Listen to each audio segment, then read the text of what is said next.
Hi, everyone. Welcome back to the Anxiety Chicks podcast. I'm Alison and Taylor. And I'm Taylor. And we are back this week with a interesting topic. For all of us anxious texters or anxious avoidant texters, this one's for you. Allison, what kind of texter are you? Oh my gosh.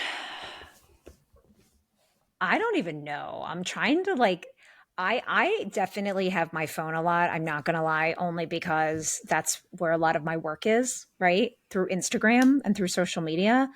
Mhm. Um but I will tell you that I have been so good at setting boundaries with actual like people texting me within the last couple of years.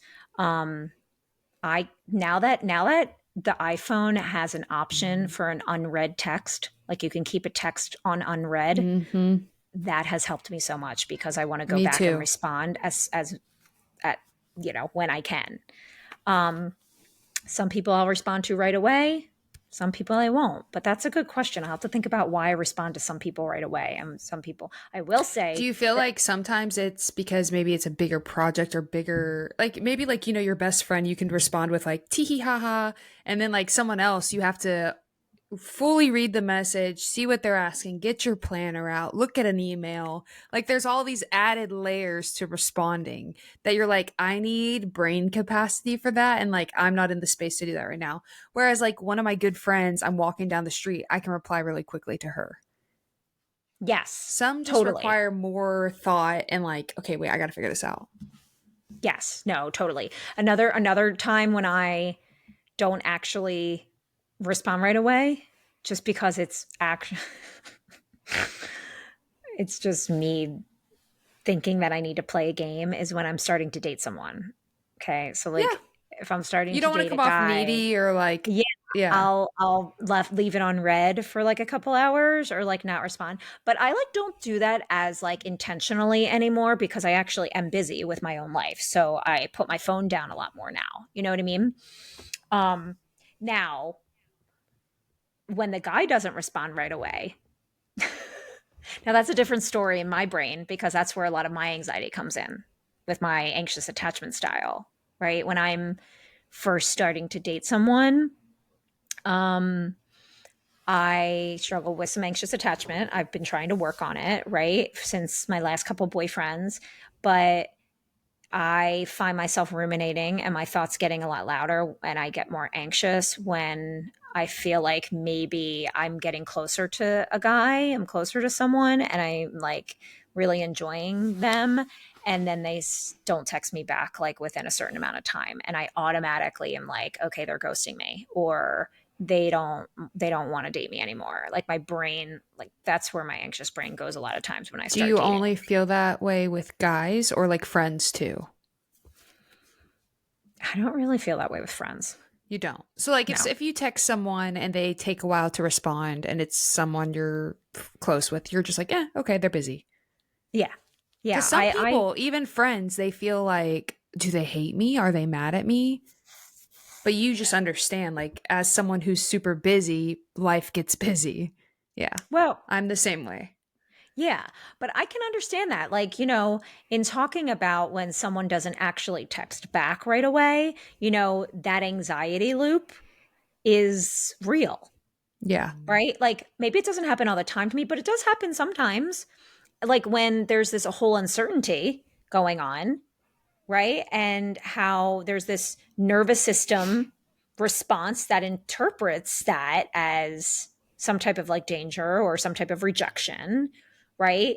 Um, and it just feels like way bigger than, oh, it's just a text. Like it's easier to say, oh, it's just a text, but our nervous system is is creating this type of you know reaction or response within our body and our brain that makes us feel like, oh my gosh, is this person mad at me, is this person upset with me, or did I say something wrong, did I do something wrong, is this person abandoning me? That's what it comes to for with an anxious attachment style. I can be like, is this person just not wanting to be around me anymore, right? And that's where Mhm. like the loop comes in, and that can And be you feel that dangerous. mostly with men that you're starting to like talk to. Yeah, I mean, I do. Yeah. when you think of attachment styles too, it's like that that theory mostly resonates with romantic relationships Yeah. because the theory in and of itself talks about how our relationship with our parents from the age of like 0 to 7 is vital in developing our belief system within relationships, within interpersonal relationships, especially romantic relationships, because there's nothing like that mirrors our relationship with our parents. Nothing is connected more than a relationship we have with our romantic partner. It mirrors Okay. our relationship with our parents, which is why the attachment piece of it, um, the insecurity of the attachments that you might struggle with comes out so much stronger when you're with your romantic partner versus friendships, even though it can with friendships. But um, so like, what's going on with my headphones? I'm sorry. Are you? Can you hear me? Oh, you know why? Mm-hmm. I have them in the Wrong wrong side. ear. I'm like, why isn't this staying in? Oh my God, I can hear you so much better. Okay, sorry about that, guys.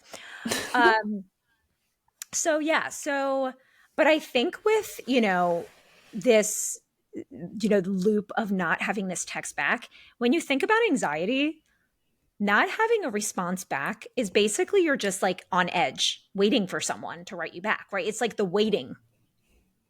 And I Yeah. think that in of itself is anxiety provoking. Like, okay, And the waiting. creating your own creating scenarios to hurt your own feelings that like don't even exist. Like you don't even know if that's true. You just create a whole scenario. 100%. You create a story in your mind. And already that's totally what I talk about with helping my clients when I use a lot of CBT techniques. It's like, okay, first of all, your anxiety is creating a story. So I want you to identify like what are the type of distorted thoughts that are happening right now in the story? Like, Yeah. are you mind reading? Right? They might, as if you're mind reading, that's like a cognitive distortion. You might be thinking like, oh, they must be mad at me. Like, Hmm. you don't know that. You know what I mean? Um, or, maybe you're catastrophizing, right? And like what I said before, you might be thinking, oh my gosh, I said something wrong. Like, what did I do? Right? Like, they must hate me. It's the worst thing Yeah. ever. What? Because I haven't texted you back yet? Like, what? No. So, something that can actually be helpful in that situation is like, I talk a lot about fact versus reality. Wait, no. Fact Fact versus versus opinion. Sorry, fact versus opinion. So, okay. So you want to like think about like what are the facts right now, right? Is you saying, "Oh my god, they must hate me. They haven't written me back yet." Is that a fact? Like I said something wrong, they must hate me. No. That's not a fact, right? You don't even yeah. know what happened in the last 20 minutes. You have to kind of step back and like say something to yourself in a way that you know is more realistic. Like, okay, wait, they could be busy. They could be driving. They could be just, taking a shower. They could actually not want to talk to you right now. And that's okay. What's wrong with that? Maybe they literally just do not feel like talking to anybody right now. And it's not personal. Like, why is it why are you making it so personal? Yeah. Right? And I feel So, like a lot of people do that, and a lot of people who are anxious, and when it comes to texting or whatever, they get so overstimulated by it and find it hard to think about anything else. But I think it's so important, like you said, to remind yourselves of actual facts. And the actual facts is no one has said they hated you. No one has given you any reason to think that they hate you. And I also think it comes down to what your job is. So like my mom gets her feelings hurt if I don't text back like immediately. And I'm like, Mom, it's easy for you to feel that way because your task during the day is you live your life and do whatever you want. I have 5,000 tasks during the day, so my brain's a little overstimulated. So when I have time, I can call you back, I can text you, and I make time for you, right? But it's like I can't immediately always like reply or be there. And it doesn't mean that I'm avoiding you. Or like, she'll be like, you didn't text me back. Like, get her feelings totally hurt. And I'm just like, it's not that deep. 100%. You're right. Oh my gosh, you're so right. Because that is, honestly, that is very similar to some of other people in my life where we have different lifestyles, Mm-hmm. right? So there goes periods of time where I will not be able to. And, I'm a therapist. So for 3 hours straight in different times, different parts of, or maybe three, I would say 4 to 5 at most, different days at different times of the day, I don't have my phone at all. I'm literally Yeah. with clients. Physically can't pick up my phone and look at it. I will not do that. Right. And that's just a different lifestyle. So I think you're right. I mean, staying We spend a grounded lot of as, time on our phones. Like, when your job is a lot on your phone, it's tough. yeah, yeah. And so you have to just understand that. I think being able to recognize how validation has become this like fast dopamine fix in our brain. Like we Mm-hmm. need this validation fast. We need this to happen so fast. And when the brain doesn't get that validation, then we're anxious. We're automatically Mm-hmm. anxious. We need about like it's just you have to intentionally and consciously. That's why you have to put down your phone yourself. Like take the power back from that dynamic and put your phone down instead. Like don't text someone back for a while instead. Why do you always have to be the one that's the fast texter back or anything? Maybe you're not. Maybe you have other Yeah. things going on. You don't need to do it. I mean, we lived how many years on this earth without even having a phone? And everyone seemed to survive. I Yeah. mean, Exactly. I don't know. I think there's just one other thing too about like piggybacking off the gaps that we fill when we're not validated and how they're filled with anxiety so much. And maybe what you can do is to figure out how to kind of like get more regulated during that waiting period, right? Like if you're waiting for a text back or you're just waiting, maybe it's not even a text back. You are waiting for that, and maybe that's making you anxious, but maybe you're also just feeling anxious about being not having something to fill your time, right? Maybe it's not Yeah. just specifically like just the text. Oh my God, when are they going to? But maybe you're just, oh my gosh, I feel like I can't sit in silence. I can't sit still. I don't know, all this stuff, right? So what if you learned how to regulate during that quote unquote waiting period, right? Like finding ways to feel comfortable with feeling uncomfortable. So working through everything in the anxiety healer's guide, right? Everything I talk about as far as creating a certain type of self-regulation practice during those periods, whether it has to do with breath work or meditation or moving your body or like figuring out ways to soothe yourself, right? Or like taking a walk, reading, making um, something that doesn't involve anything that's so overstimulating. You know what I mean? Mm-hmm. Just like finding other ways that you don't have to have other people fill the validation in your time. And it's also not their responsibility. Like, that's the other thing. You can't Right. expect people to reply to you immediately. You can't expect everybody to drop everything they're doing just to get back to you, just to validate how you feel or want to feel. Right. So, Right. And, something that I think could be really helpful too in those moments, specifically for like, if you're feeling uncomfortable because you're waiting for someone to text you, is take out your journal and write down what you could or what you could say to yourself in that moment as you're spiraling. Like, what kinds of ways could you validate yourself? Right? Why are you waiting for someone else or an external thing to validate you? What types of words can you say to yourself? Write a letter to yourself, maybe in your journal, um, and really include ways that you can validate you and that you're safe and it's okay, that it's the unknown of knowing when someone's going to write you back, right? Like encourage some self trust. mhm. Maybe think about how you can hold space for the unknown and not knowing about what's going to happen without making it mean something. Like maybe it doesn't mean anything. We were kind of talking about that before, right? Mm-hmm. Just like And that you're like trying to mind read. You're trying to make scenarios that aren't true on your own. Like just and stop I that. also think, yeah, and I also think it gives you like that letter, that validation, that journaling of the validation of what words you could say to yourself will give you also a kind of like a soothing exercise because you're actually writing. And I want you to write. I don't want you to type. I don't want you to go on any like technology things. I want you to take a pen and take a piece of paper and I want you to write. It's a really mindful exercise. It really helps slow the brain down and start writing some words to yourself that could be validating, that could help you. That's a really good exercise while you're quote unquote waiting.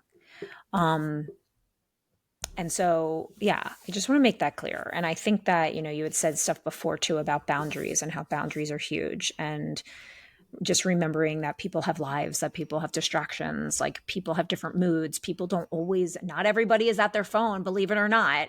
Believe it or not, everybody, literally not everybody gives a hoot about texts and phones, Yeah. Yeah. right? So, like, sometimes the silence isn't personal. It's not personal. They're just like, hey, and maybe that's something to like aspire to. At least I'm thinking about that. maybe I Seriously. maybe I want to like be more like that. Well, I wish I could, but I do. It's part of my job. But I think my boundaries are, I think I'm doing well with my boundaries and like only having certain hours for being on Instagram and stuff like that.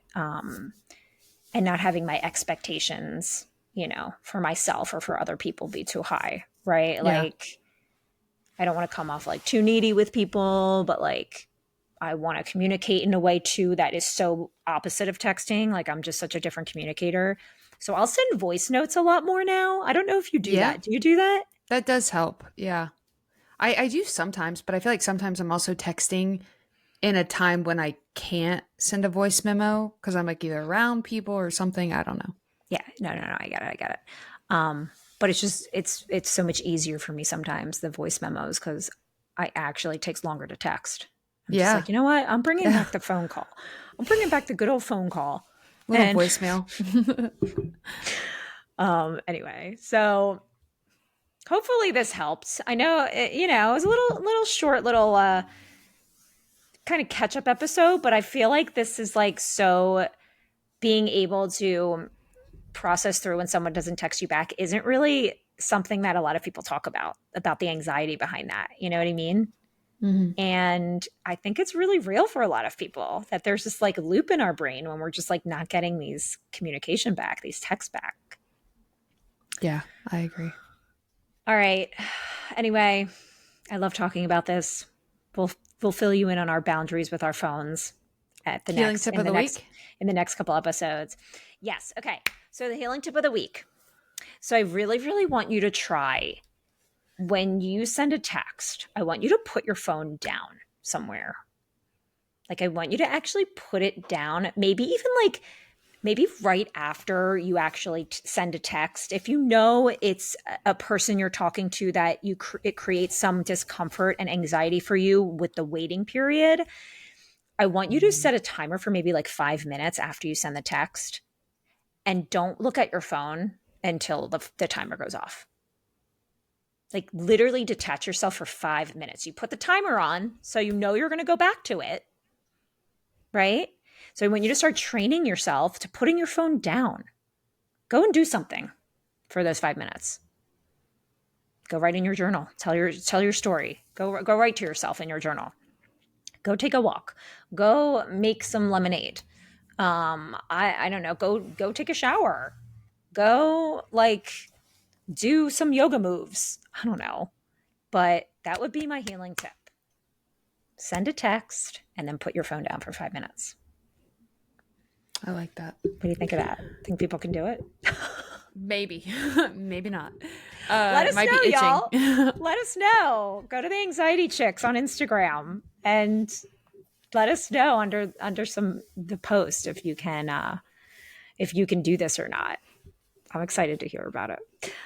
All right, y'all. We'll see you next week with another episode. And we love you, and subscribe and leave us a review and all that fun stuff. And we'll talk to you guys later. Okay. Bye. Bye.